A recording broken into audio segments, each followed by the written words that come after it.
में हमें hang Zhao fan और लिन क्विंगू नाम के दो बच्चे आपस में फाइट करते हुए दिखाए जाते हैं। ये दोनों गांव में रहते हैं और आपस में लड़ाई कर रहे हैं क्योंकि हैंग झाओ फैन 97 बार हार चुका है और 98 बारी वो इसे जीतना चाहता है।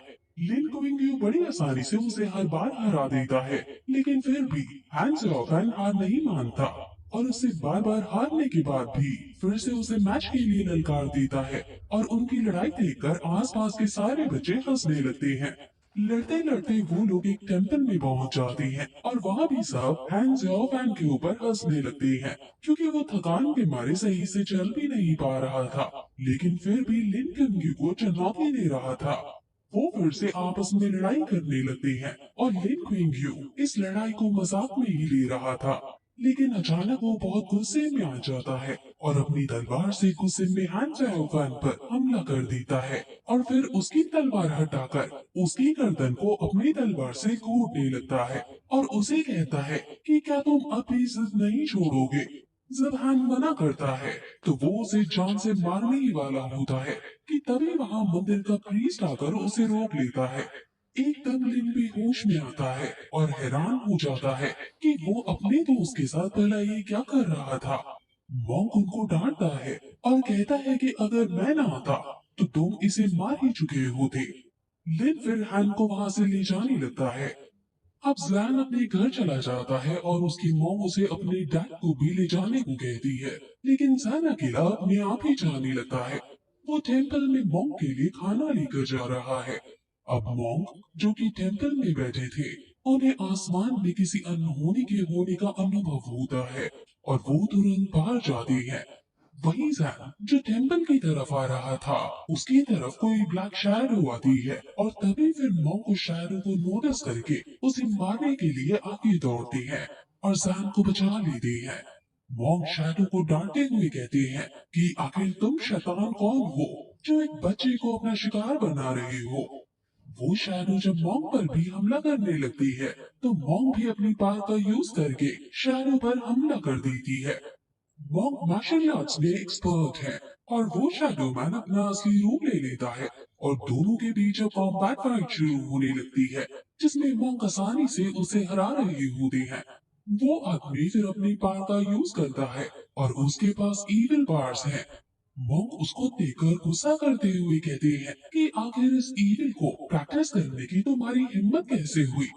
मॉन्क फिर अपनी आइकॉनिक पावर का यूज करते हुए उस पर हमला करती है। आदमी भी डार्क पावर्स को सामन करके उन पर हमला करता है और दोनों की पावर आपस में टकराने लगती है, जिसमें मॉन्क कमजोर पड़ती हुई नजर आती है और फिर आदमी आगे बढ़कर मॉन्क को जोरदार पंच से घायल कर देता है और कहता है कि वो चीज मुझे दो वरना मैं तुम्हें मार दूंगा। मॉन्क कहता है कि मुझे पहले ही समझ जाना चाहिए था कि तुम उसके पीछे पड़े हो। इविल मैन फिर अपनी पावर को सामन करके मॉन्क को मौत के घाट उतारने के लिए आगे बढ़ता है, लेकिन तभी मॉन्क खड़ा होकर अपने बुद्धा हैंड वाली फॉर्मेशन को क्रिएट करते हैं और एक एक करके सारे हैंड इविल मैन पर छोड़ देता है और इविल मैन की वो पावर जो उसने अभी सामन की थी वो खत्म हो जाती है। इविल मैन फिर एक घर की छत पर चढ़कर अपनी तलवार निकालता है और इस पर कुछ चांटिंग कर देता है, जिसमें से बिजलियां निकलने लगती है। मॉन्क इस तरह की पावर को देखकर हैरान है और वो सोच में पड़ जाता है कि क्या यही पावर ऑफ ताओइज्म है। वो फिर अपनी तलवार से मॉन्क पर हमला कर देता है और फिर मॉन्क भी अपनी फॉर्मेशन को क्रिएट करता है और उसकी फॉर्मेशन से इतनी ज्यादा ऊर्जा निकलने लगती है कि उसकी बिजली इस ऊर्जा के सामने मंदी पड़ जाती है और ये ऊर्जा उसको दूर फेंक डालती है। जैन ये सब देख रहा था। इविल मैन डरकर वहां से तुरंत भाग जाता है, लेकिन जाते जाते वो ये भी कहता है कि मैं लौट कर जरूर आऊंगा। मॉन्क भी इस लड़ाई से इतना घायल हो चुका था कि उसके मुंह से खून निकलने लग गया था। लिन और जैन भी इनकी लड़ाई की ऊर्जा से बेहोश हो गए थे और मॉन्क इनको पेड़ के किनारे बैठाता है और कहता है कि अगर ये दोनों लड़के शैडो के हाथ में पड़ जाते तो पता नहीं क्या होता। जो मेरी बहुत पुरानी बुद्धिज्म और ताओइज्म को प्रैक्टिस करने की इच्छा थी, वो मैं चाहता हूँ कि जल्द से जल्द पूरी हो।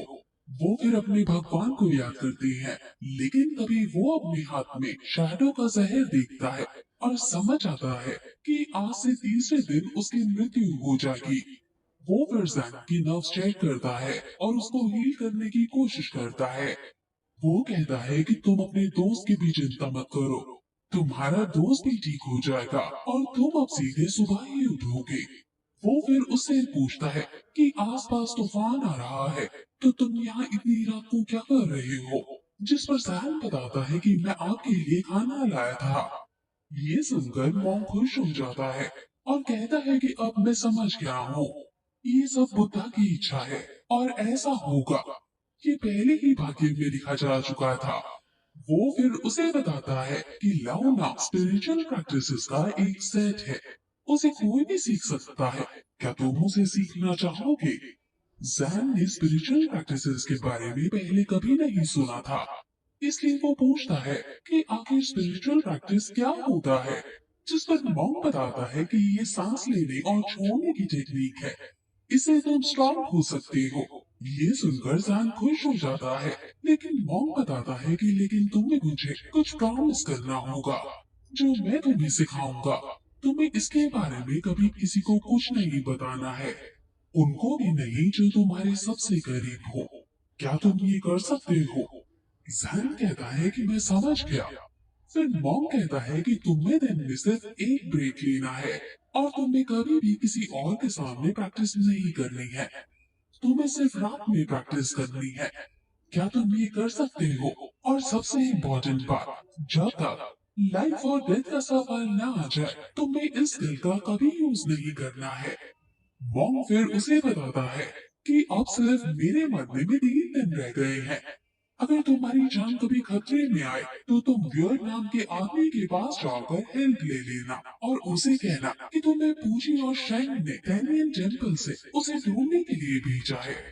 वो फिर उसे एक बीट देता है और कहता है कि तुम्हें इसकी हिफाजत करनी है। जब तुम सेटल हो जाओ, तो कोई पवित्र घाटी देखना और इसे उसमें फेंक देना। जैन के मन में कई सारे सवाल थे, लेकिन मॉन्क उससे ऊंची आवाज में पूछता है कि क्या तुम समझ गए? और जो नाम मैंने अभी तुम्हें बताया, कभी भी किसी और के सामने उन नामों को अपने मुंह पर मत लाना। अब मॉन्क दुखी होते हुए कहता है कि मुझे नहीं पता कि अब हम कभी मिलेंगे या नहीं। अब फिर वो उसे सन कहकर पुकारता है और कहता है कि तुम मुझे मास्टर कहो ताकि हमारा रिलेशन स्थापित हो सके। जैन घुटनों पर बैठकर उनको ग्रीट करके मास्टर कहता है और फिर उनके पीछे पीछे चल पड़ता है। और फिर अगली सुबह लिन की आंखें खुलती हैं और उसे अपने बगल में जैन सोता हुआ देखता है। वो उसे उठाता है और जैन उठते ही मास्टर शीफू कहता है। लिन कहता है कि कौन मास्टर शीफू? आखिर तुम क्या कह रहे हो और यहाँ चल क्या रहा है? वो दोनों फिर गांव जाने लगती हैं, लेकिन वहाँ हर जगह सिर्फ तबाही ही तबाही मची हुई थी। ये देखकर दोनों काफी परेशान हो जाते हैं। लिन को अपने सेकंड अंकल दिखते हैं, जो काफी ज्यादा घबराए हुए थे, और वो इतने घबराए हुए थे कि जब लिन उनके पास जाता है, तो वो लिन को भूत समझकर वहाँ से भागने लगते हैं।